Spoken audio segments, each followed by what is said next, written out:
एक जंगल में परी चिड़िया अपनी बेटी गौरी के साथ रहती थी। गौरी अब बड़ी हो गई थी, इसलिए परी चिड़िया को अब गौरी की शादी की चिंता होने लगी थी।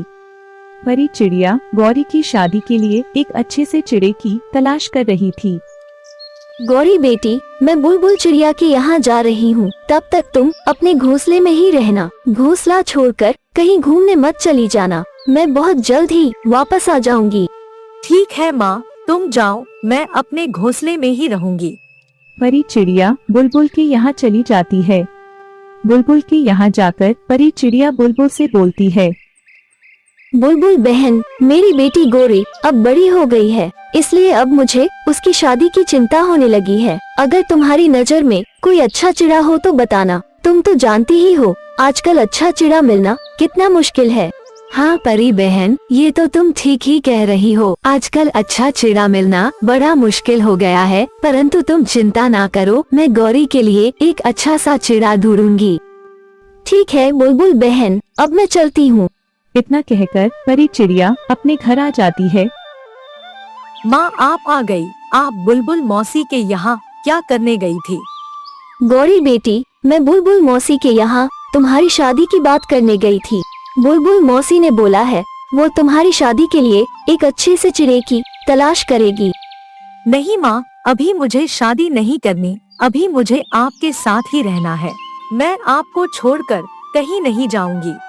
नहीं गौरी, तुम बड़ी हो गई हो, अब मैं तुम्हें ज्यादा दिन तक अपने पास नहीं रख सकती। तुम्हें शादी करके अपने घर जाना होगा। गौरी अपनी माँ से नाराज होकर जंगल की ओर चल देती है। रास्ते में गौरी को बहुत जोर से भूख लगती है। गौरी भोजन की तलाश करने लगती है। तभी गौरी को एक सेब का बगीचा दिखाई देता है। सेब की बगीचे को देखकर गौरी मन ही मन सोचने लगती है, कितना सुंदर बगीचा है, काश मेरे पास भी ऐसे ही सेब का बगीचा होता तो मैं रोज अपने बगीचे से सेब तोड़कर खाती। चलो कोई बात नहीं, आज मैं इसी बगीचे से सेब तोड़कर खाऊंगी। सेब खाने के लिए गौरी बगीचे में जाती है। बगीचे में जाकर गौरी जैसे ही सेब तोड़ती है, तभी किसी के चिल्लाने की आवाज आती है। आवाज को सुनकर गौरी डर जाती है।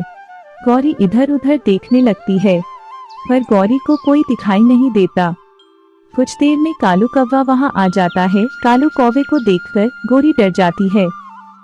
यह तुम क्या कर रही हो चिड़िया? मेरे बगीचे से सेब चोरी कर रही हो। चोरी करते हुए तुम्हें डर नहीं लगता?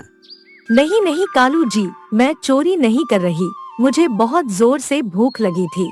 यहाँ से जाते हुए मैंने आपके बगीचे को देखा तो मैं बस यहाँ थोड़ा सा सेब खाने चली आई। मैं कोई चोर नहीं हूँ, मेरा नाम गौरी है और मैं यही पास में ही रहती हूँ। आप किसी से भी पूछ लेना। मैं तो बस इतनी सुंदर बगीचे को देखकर यहाँ सेब खाने चली आई। काश मेरे पास भी ऐसा ही बगीचा होता, बहुत सारे सेब के बगीचे हो और मैं रोज अपने बगीचे से सेब तोड़कर खाऊं। यह बगीचा भी तुम्हारा हो सकता है गौरी। अगर तुम मुझसे शादी कर लो तो यह बगीचा तुम्हारा हो सकता है। यह आप कैसी बातें कर रहे हैं कालू जी?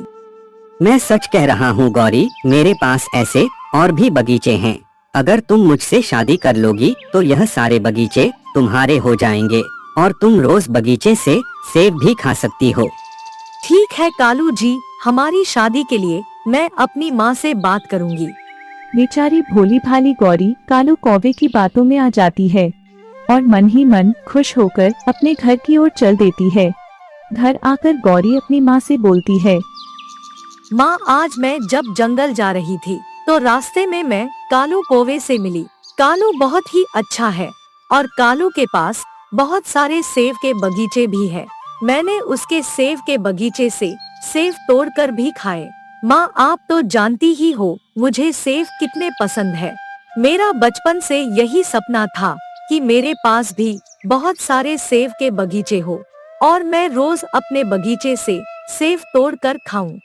ये तुम क्या बोली जा रही हो गौरी? मुझे तो कुछ समझ नहीं आ रहा। तुम मुझे साफ साफ बताओ, आखिर बात क्या है? माँ मुझे कालू कौवे से ही शादी करनी है।